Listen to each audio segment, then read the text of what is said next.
donc l'idée, c'est que certaines ressources psychologiques peuvent atténuer les conséquences, les difficultés de la vie sur notre monde.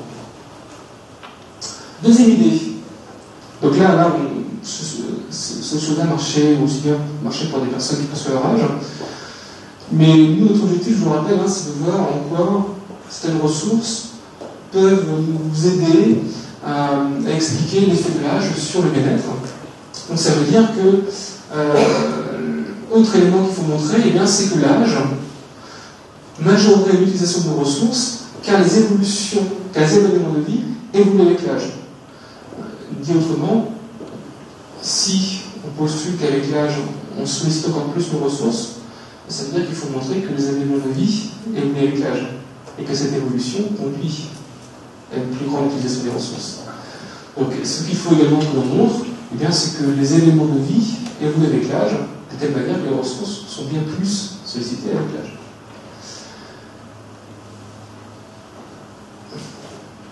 Qu'est-ce que ça veut dire? Ça veut dire que, en effet, au cours du vieillissement, il y a bien une modification des stresseurs qui pourrait nous laisser penser qu'en vieillissant, on va de plus en plus utiliser nos ressources. Et pourquoi? Parce que ces stresseurs vont se modifier à la fois en nombre et en nature. Alors,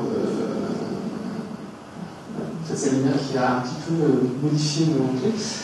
Donc, qu'est-ce que ça veut dire? Ça veut dire que quand on fait une étude des différentes périodes de la vie, il y a 20 ans, 40 ans, 50, 60, 70, 90, et qu'on étudie le pourcentage des gains et des pertes. Ça veut dire que les gains, c'est ce que vous gagnez. Ça veut dire que vous êtes plus efficace, vous êtes plus rapide, vous acquérez plus de connaissances, vous avez plus d'amis, vous êtes dans une processus il y a des gains qui peuvent être acquis au cours de la vie, et puis il y a également des pertes. Les mémoires fonctionnent moins bien qu'avant. Mon groupe d'amis s'est réduit. J'ai perdu mon statut professionnel. Quand on regarde l'évolution du rapport gain-perte au cours de la vie, on constate qu'en effet, entre 20 et 40 ans, les gains sont très très importants. Ensuite, c'est gagné un petit peu à partir de 40 ans. Il y a un plateau à peu près jusqu'à 60-65 ans. Ensuite, à partir de 70 ans, les pertes commencent à augmenter de manière importante. Et ensuite, il y a une augmentation franche de ces pertes après 70-75 ans. Donc, ce que cela vient indiquer, c'est que dans cette dernière période de la vie, les événements qu'on a gérés, les difficultés qu'on a gérées, vont augmenter en quantité, en nombre. Et donc, on va avoir d'autant plus besoin de nos ressources pour y faire face, et y faire face efficacement. Ces stresseurs vont également changer en nature. Ça veut dire qu'au cours de la vie, on va constater qu'il va y avoir un plus grand nombre de troubles physiques, psychologiques et sociaux. Mais surtout, on va constater qu'il va y avoir une plus grande chronicité des difficultés. Autrement dit, jusqu'à un certain âge, on rencontre des problèmes, mais on sait que ces problèmes vont avoir, en général, un début et une fin. Quand on est jeune parent, on doit gérer des enfants tout petits qui crient toute la nuit, qui nous réveillent et qui nous font des maladies diverses et variées. On se dit, ça va durer un temps.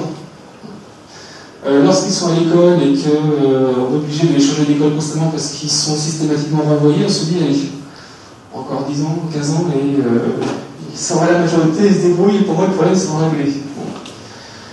Au travail, lorsqu'on a un boss qui nous met la pression, on se dit, allez, avec un peu de chance, la hiérarchie va s'en rendre compte, il va partir, ou mais alors, si je ne suis pas content, je vais je démissionne. Tous ces problèmes sont épisodiques, c'est-à-dire qu'ils ont un début et une fin. Avec l'augmentation de l'âge, ces problèmes vont se chroniciser. La réduction de la force musculaire, ça va être chronique. Les douleurs de l'articulation, ça va être chronique. La maladie que je dois gérer, ça va être chronique. Il va y avoir ainsi une plus grande chronicisation des stresseurs avec l'augmentation de la vie. Donc ce que ces travaux nous indiquent, c'est qu'au cours de la vie, les problèmes qu'on a gérés, les stresseurs qu'on a gérés évoluent. Et donc, finalement, est-ce que les ressources que l'on a à notre disposition pour les gérer, est-ce que ces ressources restent stables au cours de la vie? Et surtout, est-ce que ces ressources permettent de nous compenser, de nous aider à mieux gérer les conséquences de ces événements. Donc on arrive à l'idée du travail de 2009 qu'on a réalisé. L'idée c'est quoi? Eh bien, c'est qu'en fait, l'effet de l'âge sur le bien-être ne serait pas l'effet direct. C'est parce qu'on vieillit moins bien, on est moins bien. C'est parce qu'en vieillissant, on fait face à des difficultés qui évoluent. On doit les gérer, on va plus donner de ressources pour les gérer.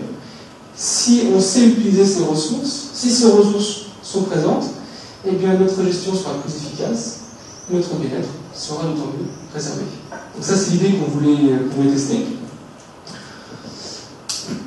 Et peut-être que vous vous posez la question, ça signifie quoi expliquer?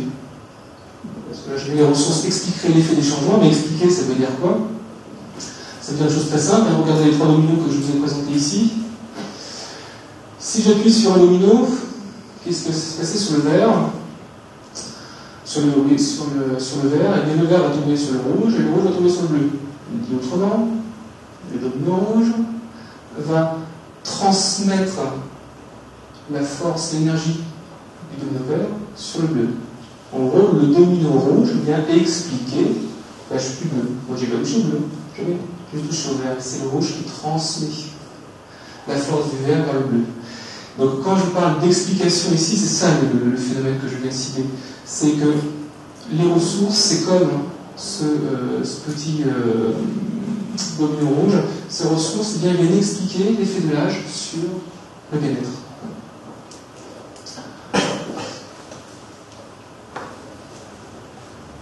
Donc, de ce schéma de départ qui serait dire qu'avec l'âge et l'augmentation, une évolution de la dépression, nous, ce qu'on a montré, c'est qu'en fait, le schéma, c'est pas tout à fait celui-là. En fait, l'âge, par rapport à 2 ressources cibles, a des effets différents. Donc, on voit qu'avec l'âge, il y a une diminution ressentie à l'égard du soutien social. Dit autrement, les personnes au cours de la vie, lorsqu'on demande est-ce que vous êtes satisfait du soutien que votre environnement vous apporte? D'accord? Vous posez cette question. Vous posez cette question à des personnes qui ont de 20 ans à 90 ans. D'accord? Et vous voyez, et vous étudiez quel est l'effet de l'âge sur cette satisfaction. Et bien, ce que l'on constate, c'est que, de manière assez générale, avec l'augmentation de l'âge, les personnes sont de moins en moins satisfaites à l'égard du soutien qu'on peut leur apporter. En revanche, ce que l'on constate, c'est que l'âge, les petits pointillés, ça veut dire qu'il n'y a pas de lien significatif, il n'y a pas d'évolution significative. Ce que ça nous indique, c'est qu'en fait, il n'y a pas d'effet significatif sur la confiance par rapport au site, ce qu'on appelle l'auto-efficacité. Donc ça signifie quoi? Ça signifie qu'avec l'augmentation de l'âge, si on fait juste le point sur l'effet de l'âge sur nos ressources, et bien on constate qu'on a un résultat qui est un petit peu équilibré. C'est-à-dire que d'un côté, on a bien une diminution de la ressource sociale qui favoriserait une diminution du bien-être, mais d'un autre côté, on a un relatif maintien de la confiance qui elle, est plutôt protectrice de l'égard du bien-être. Donc toute la question est de savoir bien comment on peut maintenir cet équilibre et surtout éventuellement comment on peut aider ce soutien. Alors, ça peut paraître surprenant de penser que la confiance par rapport à la réussite reste stable au cours de la vie, puisqu'on se dit avec l'âge, moins de ressources, la mémoire, ceci, etc. Ce que ce résultat vient indiquer, c'est une chose importante pour la qualité du vieillissement.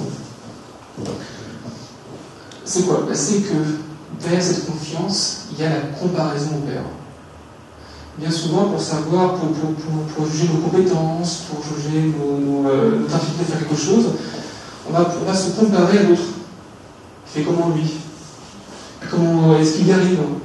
Moi j'ai l'impression que même moi, être pas la même qu'avant. Oui, mais moi, mon voisin de 90 ans, je suis un peu comme lui, j'ai le même âge que lui, et bon, ok, lui aussi, il est moins bien qu'avant, mais il est comme moi, qui a le même âge.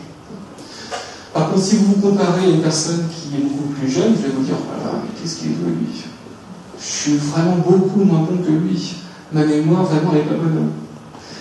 Donc, ce que cet exemple vient d'indiquer, c'est que selon la personne à qui on va se comparer, eh bien, si on se compare à la bonne personne, c'est-à-dire à quelqu'un avec qui on est comparable, on va se rendre compte, finalement, oui, on est peut-être moins performant qu'à 20 ans, mais par rapport aux personnes qui ont notre âge, par rapport à la personne à qui on est comparable, eh bien, on est tout à fait dans la norme.